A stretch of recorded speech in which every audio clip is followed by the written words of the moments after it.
Oke, bismillahirrahmanirrahim. Assalamualaikum warahmatullahi wabarakatuh. Waalaikumsalam warahmatullahi wabarakatuh. Oke, pertama-tama puji syukur atas kehadirat Allah Subhanahu wa taala sehingga kita semua bisa kembali bertemu secara daring untuk mata kuliah mekanika tanah, di mana pada kesempatan kali ini kita akan melanjutkan penjelasan untuk pertemuan ke-11 mengenai rembesan. Sebelumnya saya akan absensi dulu. Pertama, Ilham Akhimullah. Apakah ada? Hadir, Pak.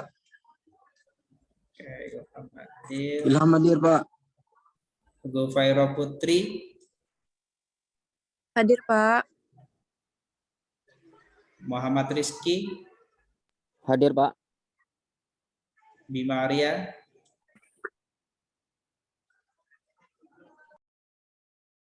Bima ada? Yurike.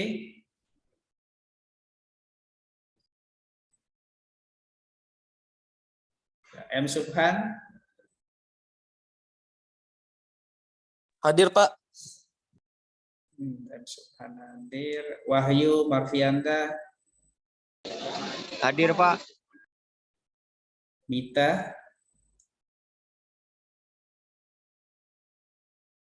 Mita ada? Rosi Saputra. Hadir, Pak. Muhammad Zaidal. Hadir, Pak.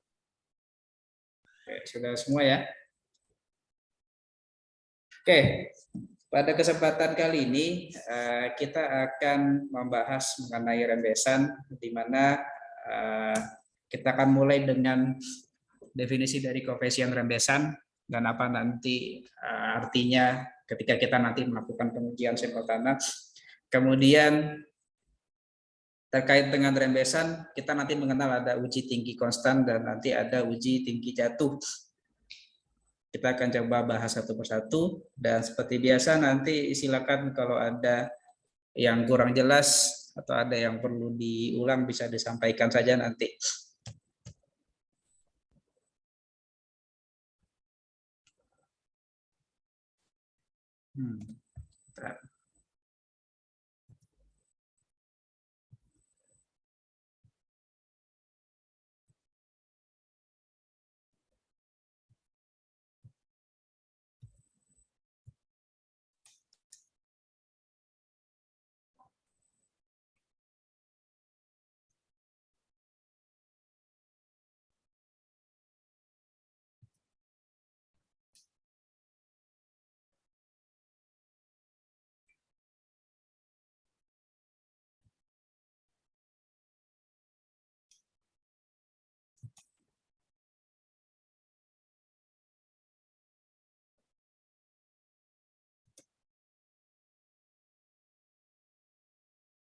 Saya ulang lagi.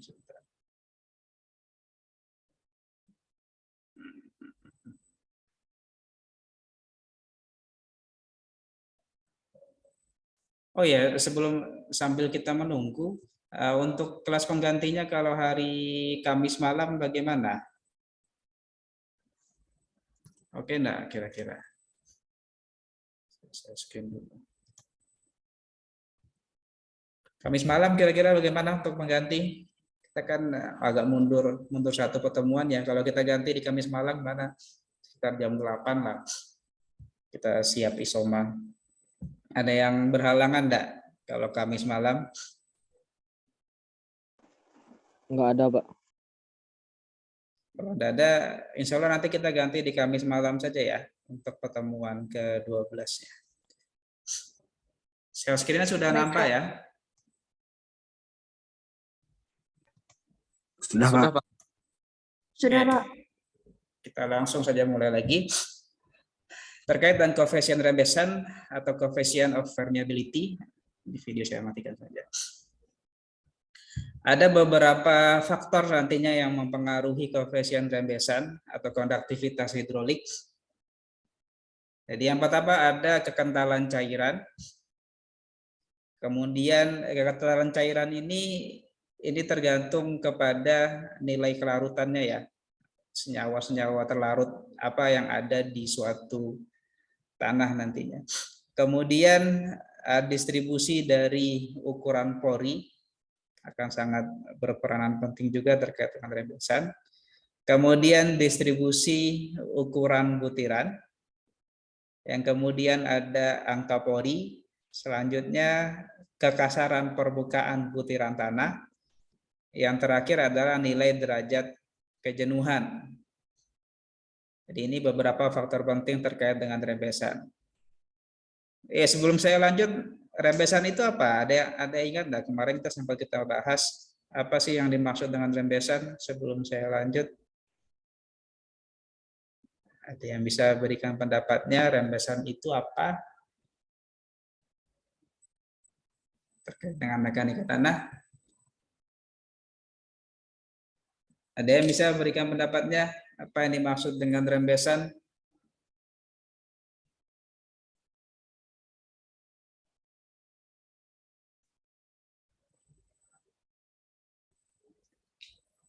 Tidak ada?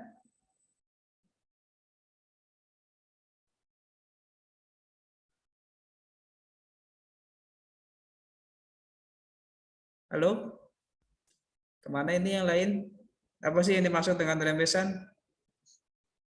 Kalau secara bahasa, apa menurut kalian rembesan itu?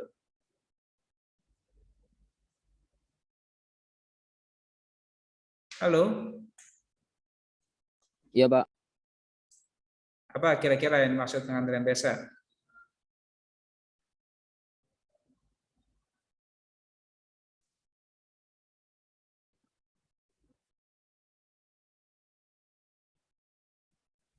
Tidak ada yang bisa memberikan pendapatnya.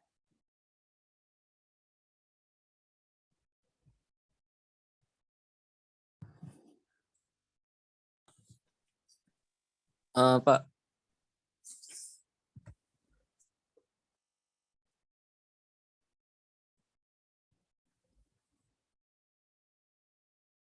Kemana ini yang lain ini? Ada 7 orang di sini.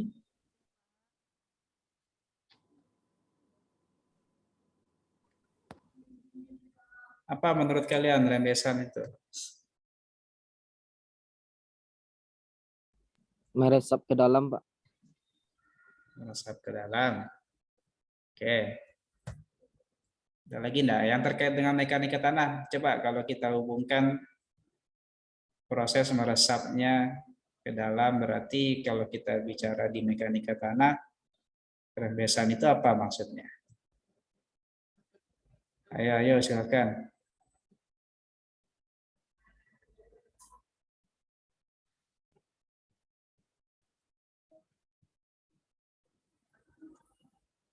Rembesan tanah berarti apa maksudnya? Air melewati pori-pori tanah ketika terjadi hujankah, atau mungkin dari aliran sungai bawah tanah. Nah, koefisien rembesan ini yang menyatakan nilainya tadi, seberapa besar sih, seberapa kecepatan atau seberapa banyak air yang bisa melewati butiran-butiran, celah-celah butiran tanah. Nah, inilah faktor-faktor yang mempengaruhi nilai dari koefisien rembesannya. Saya lanjut saja lagi kalau begitu.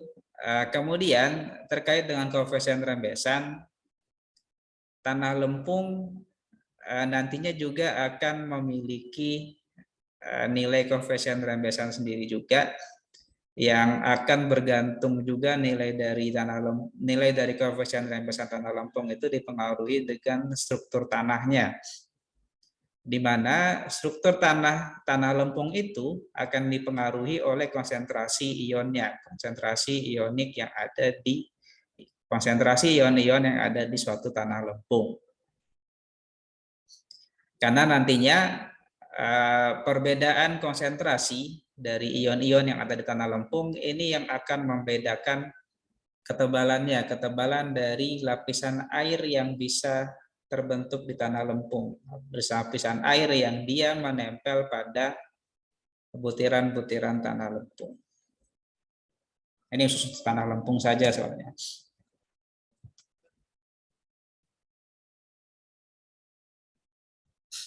Kemudian nilai dari koefisien rembesan atau nanti kita singkat dengan K akan berbeda-beda untuk setiap jenis tanah. Jadi ketika di tanah yang jenuh air, maka nanti nilainya rendah. Sedangkan untuk yang tingkat kejenuhannya tinggi, maka nanti nilai koefisien rembesannya dia tinggi pula. Dan koefisien rembesan dia nanti akan berkaitan dengan sifat-sifat cairan sehingga bisa diturunkan persamaan yang bisa kalian lihat di sini, di mana dia berkebalikan nilainya dengan kekentalan air. Jadi semakin tinggi nilai kekentalan air berarti koefisien rembesannya semakin rendah semakin kecil, semakin rendah semakin besar. Lalu semakin besar kekentalan air, koefisien rembesannya berarti semakin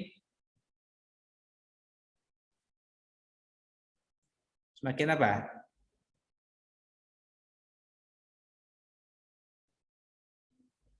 Halo. Hilang lagi. Semakin apa? Koefisien rembesannya semakin kecil ketika kekentalannya semakin besar, berarti kan nilai dari koefisien rembesannya akan semakin kecil. Karena dia berkebalikan nilainya ya.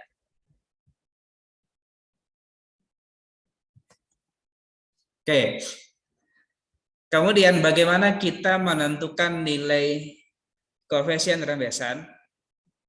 Jadi ada beberapa cara untuk kita menghitung nilai koefisien rembesan. Khususnya untuk perhitungan yang kita lakukan di laboratorium, kita bisa menggunakan uji tinggi konstan dan uji tinggi jatuh. Jadi kedua metode ini itu digunakan untuk beberapa karakteristik tanah yang berbeda. Apa bedanya? Kita akan coba bahas mulai dari uji tinggi konstan. Untuk uji tinggi konstan, dia digunakan untuk tanah berbutir. Jadi dia sesuai untuk tanah yang berbutir dengan koefisien rembesannya yang cukup besar. Karena memang ketika butiran-butiran, ketika ruang-ruang polinya besar, maka itu akan menyebabkan nilai koefisien rembesannya yang cukup besar. Nah, uji tinggi konstan ini biasanya untuk tanah-tanah yang berbutir. Pada uji tinggi konstan, perbedaan tinggi air di inlet-outlet akan konstan selama percobaan. Kecepatan aliran air yang melalui contoh tanah dibuat konstan, dan nanti dikumpulkan air pada satu waktu tertentu. Sehingga nanti pada uji tinggi konstan kita bisa menggunakan persamaan yang di bawah di sini, jadi akan bisa menggambarkan nilai debit, nilai I-nya, ataupun nilai K-nya atau koefisien rembesan. Dan nanti yang salah satu yang kita lihat adalah nilai dari berapa ukuran dari contoh tanahnya, dari panjang dari contoh tanahnya, berapa lebarnya, yang mungkin nanti bisa kita lebih mudahnya dengan melihat gambar di sini. Jadi dari atas itu inletnya, inlet nanti memasukkan air yang berada di suatu kolom. Jadi satu kolom itu berisi mulai dari yang paling bawahnya ada batu berpori yang akan menahan contoh tanahnya, contoh tanah sepanjang L dari kolom tadi. Kemudian di atas contoh tanah akan ada batu berpori yang nantinya di atasnya diisi dengan air. Jadi sehingga nanti akan ada beda potensial atau nilai H air di sini untuk kolom tanahnya. Kemudian kolom yang berisi tanah nanti juga akan kita sambungkan lagi, ada kolom yang berisi air di bawahnya. Sehingga sebelum dimulai nanti akan dibuat konstan dulu sebelum dimulai pengujian. Jadi air yang masuk di input dan nanti yang dikeluar ke gelas ukur. Yang nantinya akan dihitung berapa waktu yang dibutuhkan sampai nanti dia jenuh. Sampai gelas ukurnya kesekian berapa mili nanti yang dibutuhkan dalam waktu tertentu. Sebagai contoh, jadi di sini contoh soalnya, pada suatu uji tinggi konstan, contoh tanah pasir halus, jadi tanahnya di sini adalah tanah pasir halus dengan diameternya 150 mm dan panjangnya 300 mm. Ini kolomnya ya. Kemudian ada beberapa yang diketahui. Yang pertama, perbedaan tinggi konstannya 500 mm. Waktu airnya terkumpul 5 menit. Kemudian volume yang terkumpul selama 5 menit tadi adalah 350 cc dan temperatur airnya 24 derajat Celcius.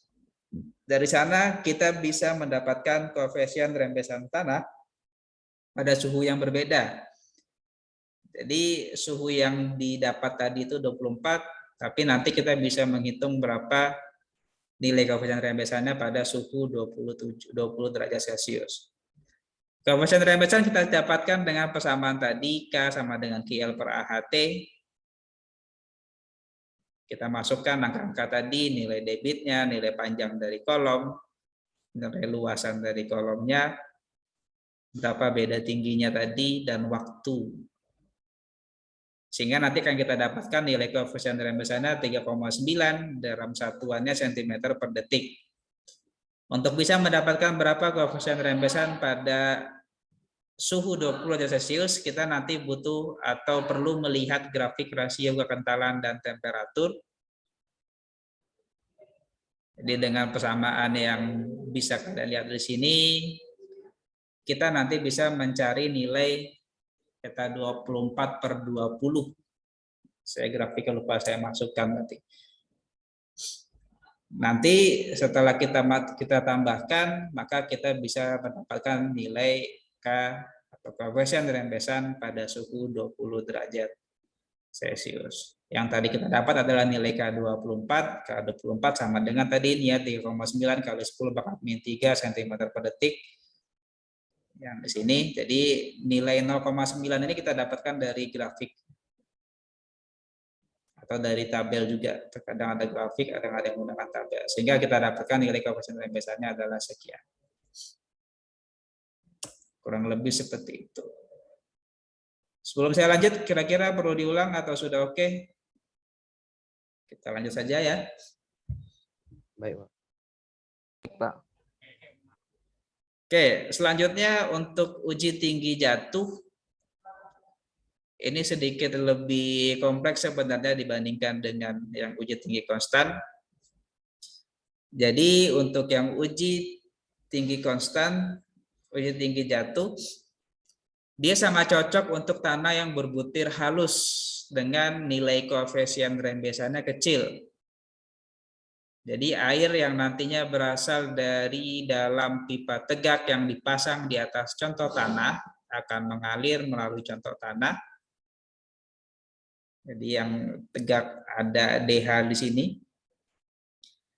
Awalnya dia di H1. Kemudian mengalir sampai menuju ke H2. Dari H1 dia bergerak ke H2. Dia bergerak karena adanya aliran air.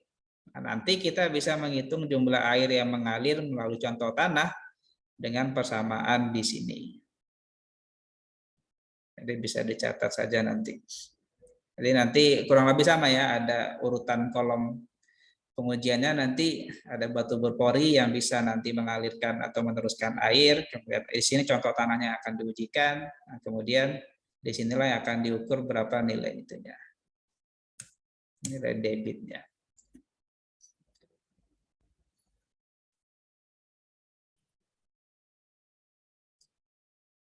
Kemudian selanjutnya terkait dengan nilai koefisien rembesan, ini sudah dijawab juga sebenarnya dari soal yang pertama tadi. Koefisien rembesan itu bisa dibandingkan atau disejajarkan dengan temperatur. Jadi berdasarkan nilai temperaturnya, kita akan bisa mendapatkan nilai koefisien rembesan dengan persamaan di sini. Ini ketika kita memiliki nilai dari kekentalan airnya pada suhu yang berbeda-beda. Jadi kalau tidak, kita menggunakan persamaan yang di bawah ini, kita menggunakan grafik dan tabel yang tadi saya bilang.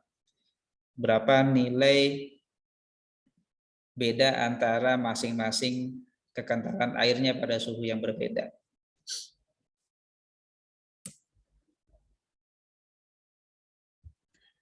Nah, ini grafiknya maksud saya tadi ya.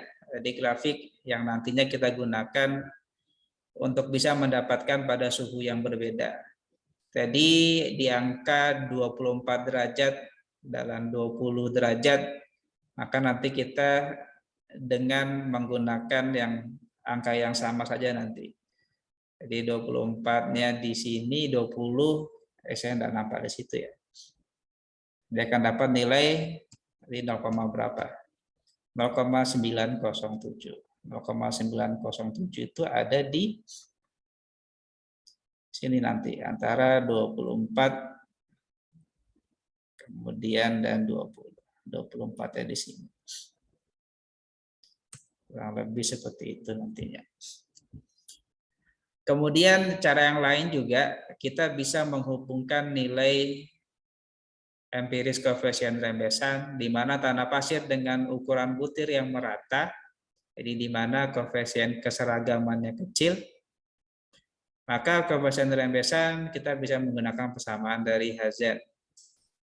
Jadi kita hanya menggunakan nilai ukuran efektif dalam milimeter. Ini dalam satu kasus khusus saja ketika ukuran butirnya merata. Kemudian khusus untuk tanah pasir halus yang agak kasar, maka kita menggunakan koefisien rembesan yang bersesuaian dengan angka Bohr-nya 0,85. Sehingga nantinya untuk koefisien rembesan kita juga bisa menggunakan persamaan yang akhir di sini. Jadi kita menggunakan konstanta atau nilai C, nilai ukuran efektif dalam milimeter, dan nilai angka Bohr. Kemudian pada kasus yang berbeda pula ketika kita ingin menghitung koefisien rembesan tanah lempung yang terkonsolidasi secara normal, maka persamaannya adalah ini yang nantinya akan kita gunakan. Jadi penggunaan angka Bohr dan nilai C yang tadi juga. Kemudian aplikasi dari rembesan air tanah ini salah satunya adalah dengan kita melihat koefisien rembesan ekivalen untuk aliran horizontal di dalam tanah yang berlapis. Jadi tadi pengukuran contoh kolom tanah, tapi di pengaplikasiannya di lapangan, jadi seringkali memang kita pada suatu kolom, pada suatu area, kita bisa menemukan adanya lapisan-lapisan tanah dengan karakteristik tanahnya yang berbeda-beda. Di mana nanti ada dua bentuk aliran yang nantinya bisa kita hitung. Yang pertama untuk koefisien rembesan ekivalen dalam arah horizontal. Maka untuk yang arah horizontal nilai dari koefisiennya adalah menggunakan persamaan di sini 1/h bedanya nanti ya. 1/h dikalikan dengan dalam kurung nilai dari koefisien rembesan dikali dengan masing-masing nilai H-nya. Sedangkan untuk yang koefisien rembesan yang arahnya vertikal, maka nilai dari H-nya, H totalnya nanti dibagi dengan nilai H per koefisien rembesannya. Jadi jangan sampai ini seringkali beberapa kesempatan tertukar antara koefisien rembesan yang horizontal dengan yang vertikal. Kita bahas satu soalnya. Yang pertama, tentukan banyaknya air yang mengalir. Di sini contoh gambarnya bisa dilihat berapa banyaknya air yang mengalir persatuan waktu yang melalui lapisan tanah tembus air pada gambar di bawah. Arah alirannya bisa dilihat di tanda panah di sini. Dan di sini ada 3 lapisan tanah. Jadi yang pertama ada 8 meter lapisan kedap air, sedangkan yang kemudian baru lapisan tanahnya yang berikutnya yang dia bisa dialiri air dan sepanjang atau sedalam 3 meter, dan di bawahnya itu lapisan kedap air. Jadi airnya ini tidak ada bergerak dia secara horizontal, secara vertikal, mohon maaf. Kemudian yang pertama kita hitung adalah nilai dari I-nya. Nilai dari I 4 di sini adalah nilai H dari titik. Jadi kalau kalian lihat di sini, ini tabung piezometernya, nilai P4 di sini adalah berapa nilai dari H di titik atau di kolom tanahnya. Setelah kita dapatkan nilai I-nya, baru kita bisa mendapatkan nilai debitnya. Nilai debit akan sama dengan nilai koefisien rembesannya. Di sini sudah ada, koefisien rembesannya adalah 0,08 cm per detik, dikalikan dengan I, dikalikan dengan A-nya. A di sini adalah luas permukaan dari si kolom tanahnya. Sehingga nanti akan kita bisa dapatkan nilai dari debitnya. Antanya ini adalah debitnya, berapa debit alirannya. Kemudian untuk pergerakan dari beberapa lapisan yang berbeda-beda, untuk yang secara horizontal, ini sederhana saja sebenarnya, hanya tinggal memasukkan persamaan tadi. Horizontal menggunakan 1/H, yang utama tadi. Hanya di sini adalah berapa nilai total masing-masing nilai hanya di setiap lapisan. Sedangkan untuk yang vertikal, jadi tinggal digantikan saja nanti persamaannya.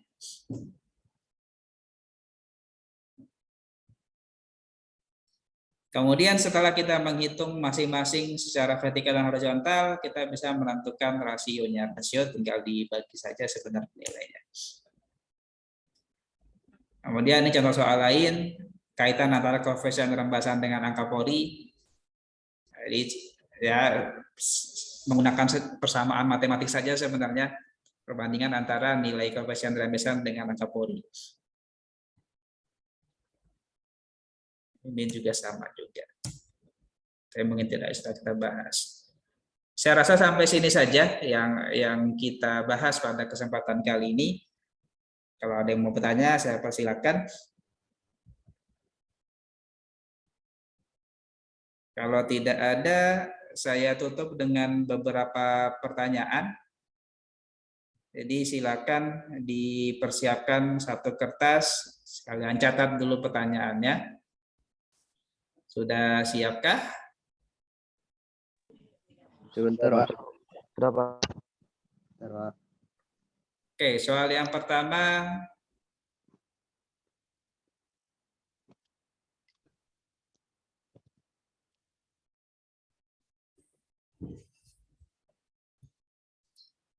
Apakah yang dimaksud dengan koefisien rembesan?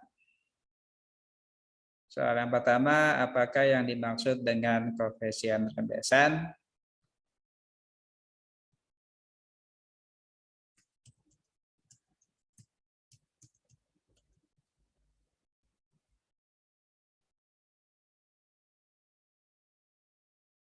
Soal pertama, apakah yang dimaksud dengan koefisien rembesan?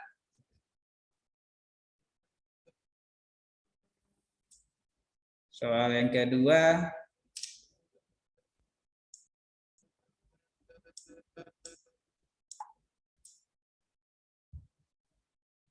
kedua, jelaskan perbedaan uji tinggi konstan dan uji tinggi jatuh. Soal yang kedua, jelaskan perbedaan uji tinggi konstan dan uji tinggi jatuh.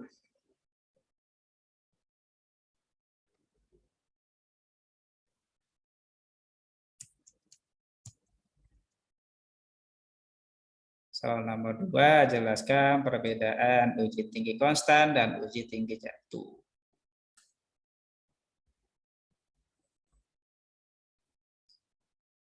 Soal nomor 3, sebutkan faktor-faktor yang mempengaruhi nilai koefisien rembesan. Soal nomor 3, sebutkan faktor-faktor yang mempengaruhi nilai koefisien rem desa. Soal nomor 3, sebutkan faktor-faktor yang mempengaruhi nilai koefisien rem desa. Sudah semua ya? Pak. Oke. Ada yang mau memberikan pertanyaan? Kalau tidak ada, terima kasih untuk perhatiannya. Saya tutup pertemuan Zoom kita dengan ucapan hamdalah, alhamdulillahirobbilalamin. Silakan pertanyaannya bisa dijawab dan nanti seperti biasa dikumpulkan melalui Google Classroom saja nanti penugasannya. Mohon maaf untuk segala salah dan kurang. Assalamualaikum warahmatullahi wabarakatuh. Waalaikumsalam warahmatullahi wabarakatuh. Terima kasih, Pak. Terima kasih, Pak. Ya, sama.